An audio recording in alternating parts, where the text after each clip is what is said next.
Iterambere isi igezeho muri iki kinyejana cya 21 rituruka ku buvumbuzi bwagiye buho mu bihugu bimwe na bimwe, bukaba ari nabwo bwabigize ibihangange mu gihe cyabyo. Hari iterambere ryavutse kuva mu myaka irenga 6,000 ishize kugeza n'ubu rigikoreshwa, ndetse akaba ari naryo ryabaye ishingiro ry'ibindi bikorwa byose umuntu yagezeho muri iki gihe. Kubaho ku isi kugabanyijemo ibice bibiri by'ingenzi, ari byo mbere y'amateka préhistoire, akaba ari na mbere y'ivuka rya Yesu Kristo, n'amateka histoire bihera ku ivuka rya Yesu Kristo kugeza n'ubu. Igihe cya mbere y'amateka kigizwe n'ibihe bitatu by'ingenzi byitwa mu Gifaransa paléolithique, kera cyane, néolithique ndetse na antiquité. Iki kikaba ari igihe gihera mbere y'amateka kugeza mu gihe cy'amateka. Paléolithique kubaza amateka ni igihe abantu bari bakibeshejweho no guhiga, bakarya inyama z'inyamaswa, bakanasoroma imbuto z'ibiti, bagakoresha amabuye batyaje ku yandi bakica izo nyamaswa, kandi bahoraga bagendagenda badatuye hamwe. Mu gihe cya néolithique cyakurikiyeho, abantu bari bamaze kubona ko imbuto basoromaga zitangiye kuba nke, bahitamo gutyaza neza amabuye, bayakoramo amasuka n'imihoro batangira guhinga. Ntabwo bongeye kujya bimuka no kurara mu buvumo aho babonye, ahubwo batangiye guca ibiti n'ibyatsi, barubaka baratura. Ariko nta terambere rigaragara ryari ryakagerwaho badafite uburyo bashobora guhanahana amakuru no gusiga umurage wakwigisha abandi bagenda babyara. Nitwa Charles Gahigana. Tugiye kugaruka ku buvumbuzi bukomeye bwabayeho mu mateka y'isi, bukaba ari nabwo bwayigize uko iri uyu munsi uko tuyibona. Wowe kanda subscribe niba utarayikora kugira ngo tujye tubana neza buri munsi, ibiganiro byanjye ujye ubibona neza. Ahagana mu mwaka w'400 mbere y'ivuka rya Yesu Kristo, Abanyamisiri bavumbuye uburyo bashobora kubika amakuru no kuvugana hifashishijwe inyandiko zitwaga hieroglyphe, aho bashushanyaga ibintu babona bikaba ari byo bisimbira inyuguti. Urubuga Histoire pour tout rugaragaza ko imyandikire y'inyuguti yazanywe n'abaturage bitwaga Sumerians ahagana mu myaka y'ibihumbi 3,300. Hari hashize imyaka 1000 hieroglyphe zo mu Misiri zibayeho.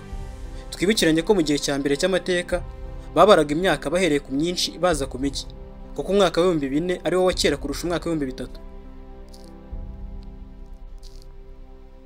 Aba baturage b'Abanyasumerians bari abacuruzi mu cyitwaga Mesopotamia ya kera, yari ifite umurwa mukuru witwaga Babylon, hakaba ari muri Iraq y'iki gihe. Bateje imbere icyo gihe cy'isi kugera mu Misiri, kuko ariyo nzira banyuragamo baza kugura ibiribwa. Inyandiko z'Abanyasumerians zatangiye ari amahame y'ubucuruzi abagenga yanditse ku bimeze nk'ibibaho bikozwe mu ibumba. Zikaba ari z'umwami wa Mesopotamia witwaga Hammurabi, yashingiyeho mu mwaka w'754 ashyiraho amategeko yaje kujya yiganwa hose ku isi kugeza n'ubu. Ku isi hari ibihugu bigifite amategeko yo guhanisha umuntu igihano kingana neza n'icyaha yakoze, nkaho agira ati ijisho rihorwa irindi, iryinyo rihorwa irindi. Ibyo byose byakomotse muri Sumeri, bizanywe n'Abasumerians. Tukivuga ku Misiri na Mesopotamia, nitwasige inyubako za mbere zabayeho ku isi ziri ku rwego rutangaza abantu kugeza n'uyu munsi. Izi ni nk'umunara w'i Babel uvuga muri Bibiliya mu gitabo cy'Itangiriro igice cya 19 umurongo wa 9.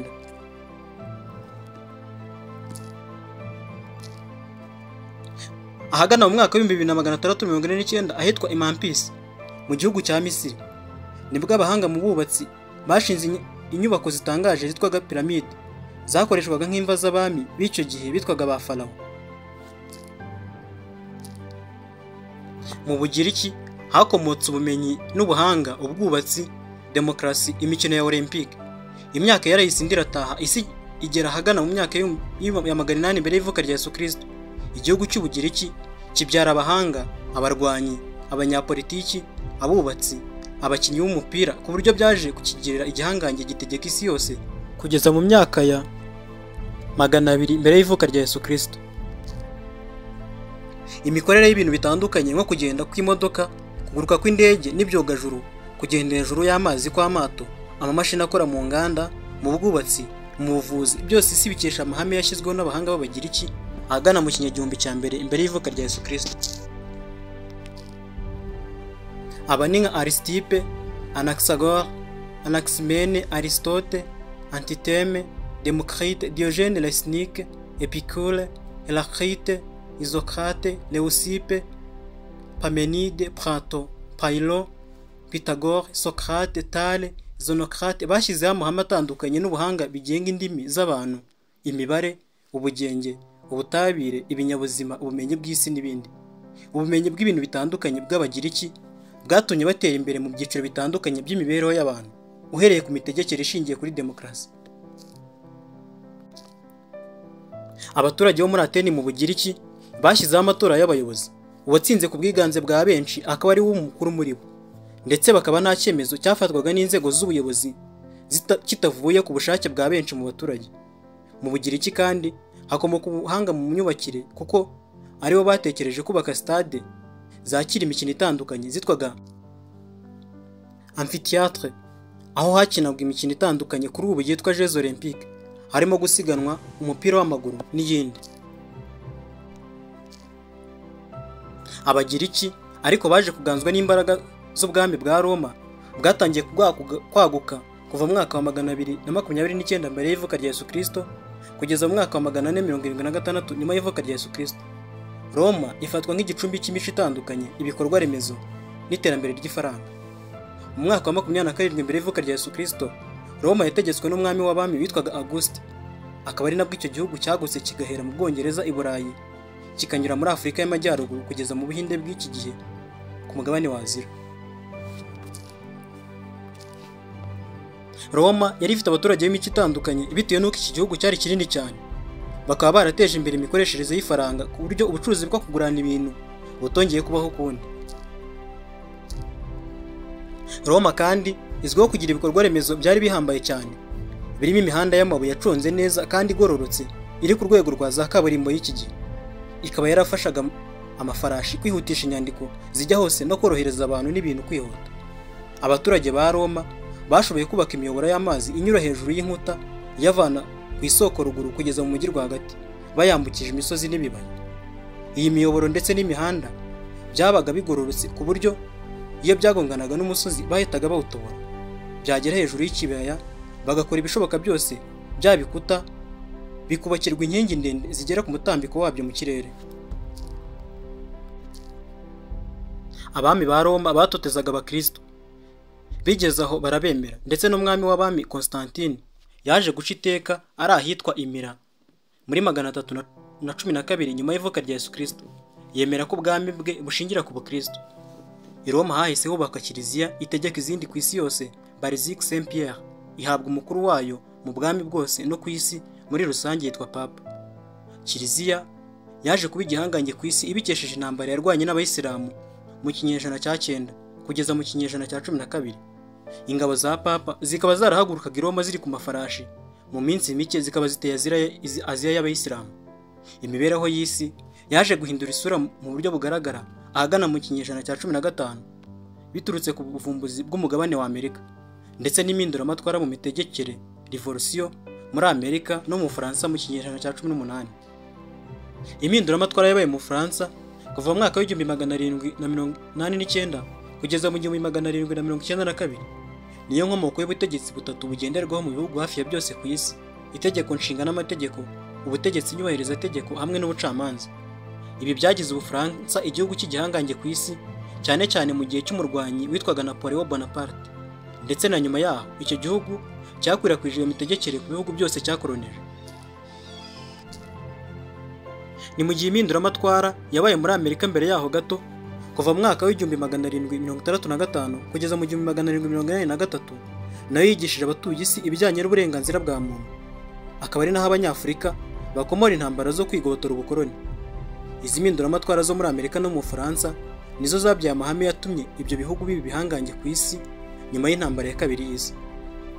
Kuva mu kinyejana cya 18 ubwo havumburwaga imashini zikoresha ingufu z'amashanyarazi, abantu baruhutse gukoresha amaboko n'amaguru, kandi izo mashini zikabafasha gutanga umusaruro mwinshi.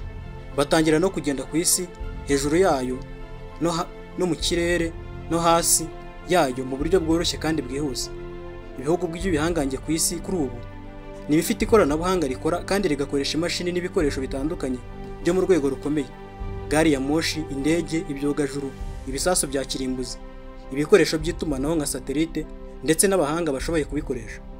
Kuri ubu ibihugu 9 ku isi bifite intwaro za kirimbuzi ni Leta Zunze Ubumwe za Amerika, Uburusiya, Ubwongereza, Ubushinwa, Ubuhindi, Pakistan, Israel, Ubufaransa na Korea ya Ruguru. Ibihugu byohereza ibyogajuru mu kirere muri uru rutonde turangije kuvuga haravamo Pakistan, mu bicukura peteroli hakavamo Korea ya ruguru, Israel na Pakistan.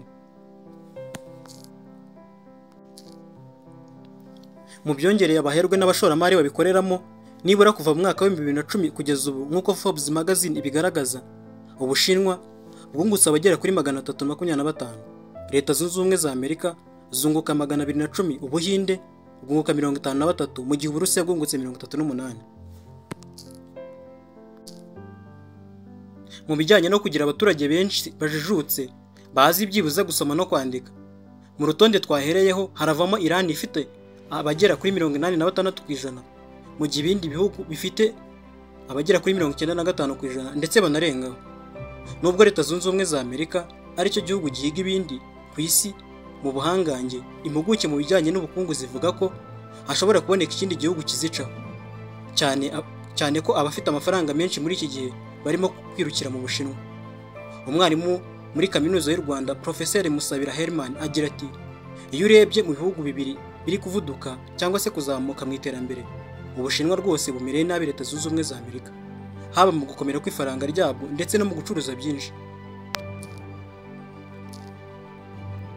Ati, nubwo abantu bavuga ko mu Bushinwa imbere hakiri abakene, ariko barasirimutse cyane muri iyi myaka kurusha Amerika. Professeur Musabira avuga ko Afurika nayo nibigiramo ubushake ndetse n'ibihugu bigize bikarushaho gushyira hamwe, bishobora kuzaba igihangange mu myaka 50 iri imbere. Iba bishingira ku kuba uyu mugabane ari ufite abaturage benshi bakiri bato ndetse unafite umutungo kamere mwinshi utarakoreshwa ugereranyije n'ahandi hose ku isi.